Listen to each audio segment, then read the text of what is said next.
En la década de los 90 del pasado siglo, un yacimiento despertó el interés de la opinión pública andaluza y luego del resto de España. Hablamos de Marroquíes Bajos en Jaén. La expansión de la ciudad por zonas de antiguas huertas nos dejaba ante uno de los yacimientos calcolíticos de la Edad del Cobre más extensos de la península. Y no solo eso, al poco tiempo se observó que su potencia arqueológica era enorme.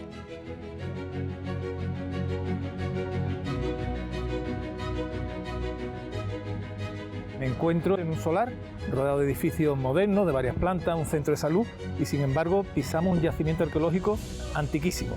¿Qué es Marroquíes Bajos? Podemos decir que es uno de los yacimientos, sin lugar a dudas, de los más espectaculares que tenemos al sur de la península ibérica. Tiene una antigüedad que hemos demostrado ya arqueológicamente de 6.000 años y la parte histórica más espectacular, por así decirlo, sería la época calcolítica, donde tenemos una macroaldea.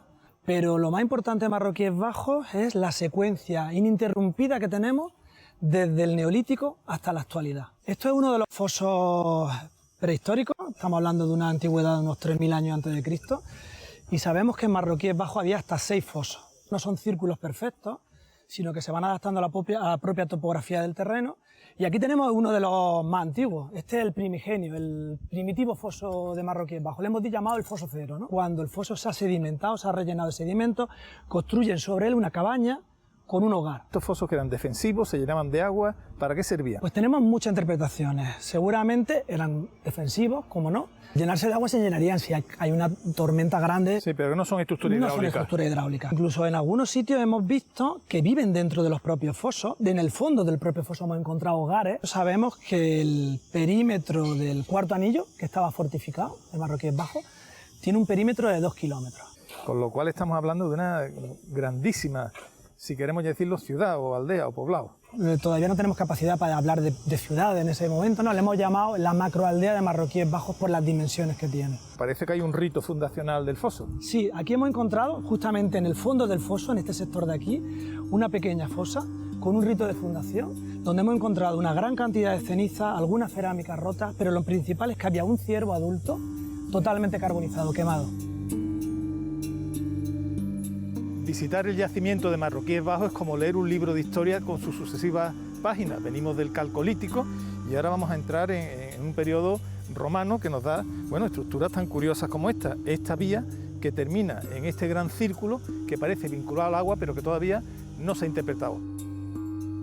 El mundo romano se asoma con fuerza en el yacimiento, como se documenta en la excavación. Las fases tardorromanas también han aparecido, incluso con restos humanos. Tenemos aquí una estructura relacionada con el agua, como es un pozo, que además está bien documentada para el siglo I antes de nuestra era, y la verdad que la estructura es bastante peculiar y no hemos encontrado siquiera un paralelo similar. Hay 2 escaleras confrontadas y a distinto nivel. A distinto nivel, con un uso bastante particular, como estamos diciendo, porque las escaleras no tienen el mismo grado de profundidad en el interior del pozo, como podemos observar. ¿Y este pozo a qué daba servicio? ¿A una ciudad romana o a una villa romana?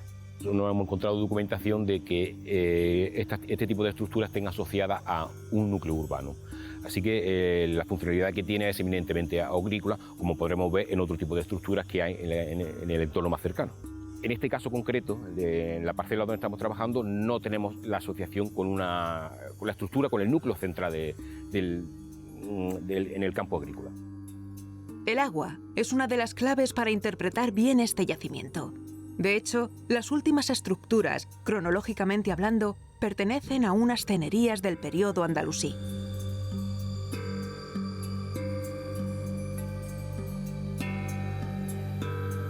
Este yacimiento es un auténtico palimpsesto donde las capas arqueológicas se superponen una sobre otra. Esto es una gran alberca romana y justo en el corazón esta estructura, que es una sorpresa. Es una tenería andalusí medieval. Vamos a conocer este periodo que también es muy importante en Marroquíes Bajos. La cronología abarca un ámbito temporal desde época tardo-emiral hasta época almohade. Sobre todo la ocupación emiral y en época califal, en la primera fitna, nos encontramos con un abandono súbito de las viviendas, sobre todo por el tema de defensa, que se van a la ciudad amurallada. ¿Fue una almunia o fue ya un poblado ciudad? Creemos que sería ya un poblado ciudad por las características de los edificios, la potencia de la estructura, elementos como los atanores, las desagües, indican un tipo de construcción, un ámbito relacionado con el ámbito urbano. Además hay construcciones relacionadas también con el ámbito urbano, como pueden ser las mezquitas y edificios que consideramos que podrían ser de equipamiento público. Marroquíes Bajos, por su extensión y por su importancia, ha trastocado los planes de desarrollo urbano de Jaén, siendo un caso claro de convivencia entre arqueología y urbanismo.